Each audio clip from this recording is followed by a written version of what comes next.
วัสดีค่ะทุกคนวันนี้มีสูตรบิสกอตตี้ข้าวโอ๊ตมาฝากนะคะสูตรนี้ไม่ใส่แป้งไม่ใส่ไข่ไม่ใส่นมนะคะแล้วก็ไม่ใส่เนยแล้วก็ไม่ใส่น้ำตาลนะคะเราจะใช้ข้าวโอ๊ตประมาณ2ถ้วยนะคะเราจะปั่นข้าวโอ๊ตให้ละเอียดในเครื่องปั่นหรือว่าเครื่องบดอาหารนะคะสำหรับเพื่อนๆที่แพ้กลูเตนก็ให้ใช้ข้าวโอ๊ตแบบกลูเตนฟรีนะคะสำหรับเพื่อนๆที่แพ้ถั่วก็สูตรนี้ก็เหมาะเพราะว่าไม่มีถั่วนะคะแล้วก็เพื่อนๆที่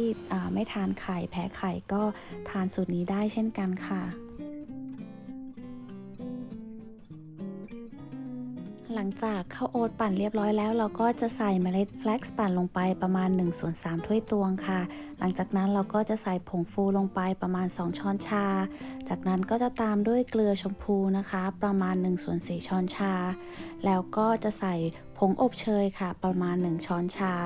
แล้วก็ตามด้วยลูกเกดนะคะใครจะใช้ผลไม้แห้งชนิดใดก็ได้ค่ะจากนั้นเราก็จะใส่น้ำตาลหล่อฮังก๊วยนะคะประมาณ1/3ถ้วยตวงค่ะใครจะใช้น้ำตาลมะพร้าวก็ได้นะคะจากนั้นเราก็จะใส่เมเปิลไซรัปนะคะ1ช้อนโต๊ะแล้วก็ตามด้วยน้ำเปล่าค่ะประมาณ1/3ถ้วยตวงแล้วก็ตามด้วยน้ำมันมะพร้าวค่ะ1/3ถ้วยตวงใครจะใช้น้ำมันอะไรก็ได้นะคะที่เพื่อนๆมีจากนั้นก็จะใส่กลิ่นวานิลาลงไปค่ะแล้วก็จะปั่นทุกอย่างนะคะให้เข้ากัน ถ้าเพื่อนๆที่ไม่อยากจะใช้น้ำมันนะคะก็สามารถใช้เนยถั่วชนิดต่างๆแทนน้ำมันมะพร้าวได้นะคะ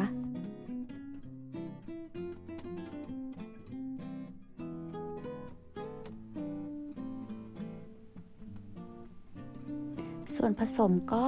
จะเหนียวแบบนี้นะคะถ้าส่วนผสมเพื่อนๆแห้งไปเนี่ยก็เติมน้ำได้นะคะส่วนผสมควรจะเหนียวมือแล้วก็จับตัวกันเป็นก้อนแบบนี้นะคะ ไม่ควรจะแห้งหรือว่าแฉะเกินไปค่ะ จากนั้นเราก็จะนำส่วนผสมเนี่ยเทลงไปในถาดอบที่รองด้วยกระดาษไขนะคะ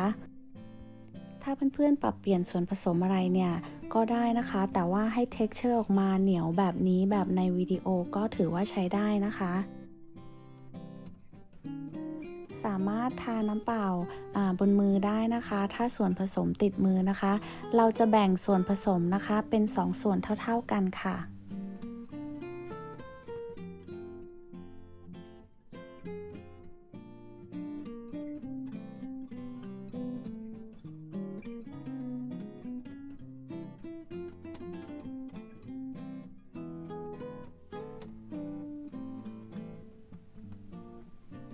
จากนั้นเราก็ค่อยๆขึ้นรูปนะคะ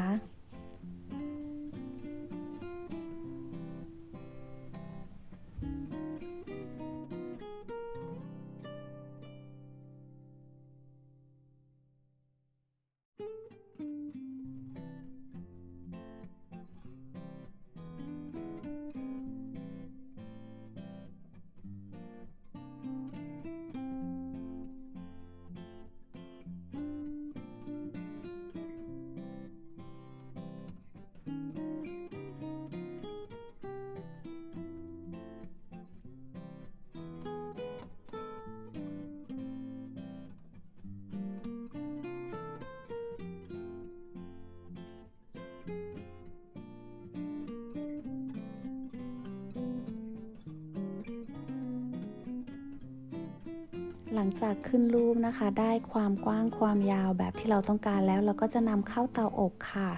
ประมาณ25-30นาทีนะคะ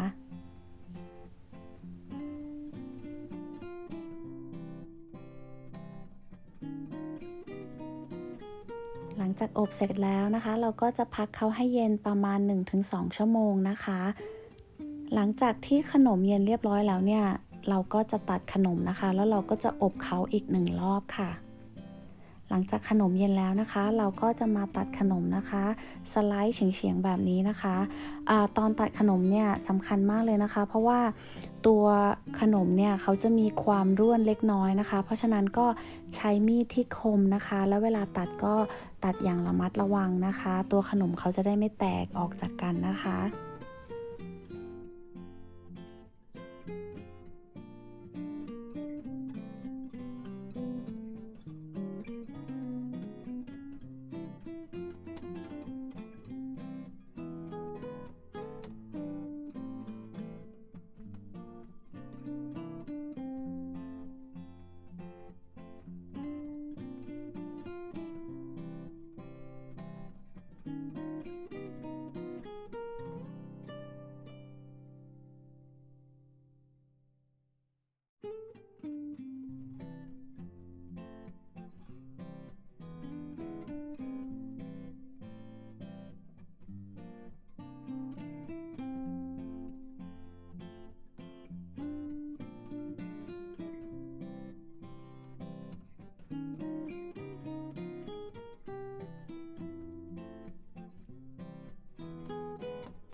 จากนั้นเราก็จะนำไปเรียงนะคะบนถาดอบที่รองด้วยกระดาษไขอีกรอบนะคะก็ให้ใช้ด้านที่เราตัดเนี่ย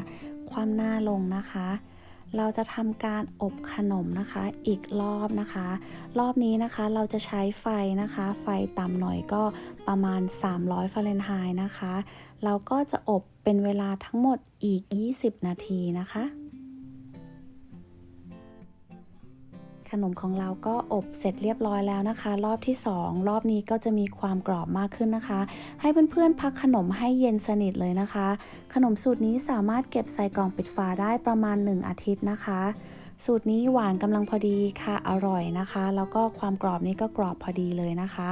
อบรอบที่2เนี่ยเราใช้ไฟต่ำเพราะว่าเราไม่อยากให้ขนมไหม้นะคะแล้วก็จะช่วยให้ขนมกรอบมากขึ้นด้วยค่ะก็จะได้บิสกอตตี้ข้าวโอ๊ตนะคะที่ทำได้ง่ายๆนะคะสูตรนี้ไม่ใส่ไข่ไม่ใส่นมไม่ใส่เนยไม่ใส่น้ำตาลแล้วก็ไม่มีแป้งนะคะ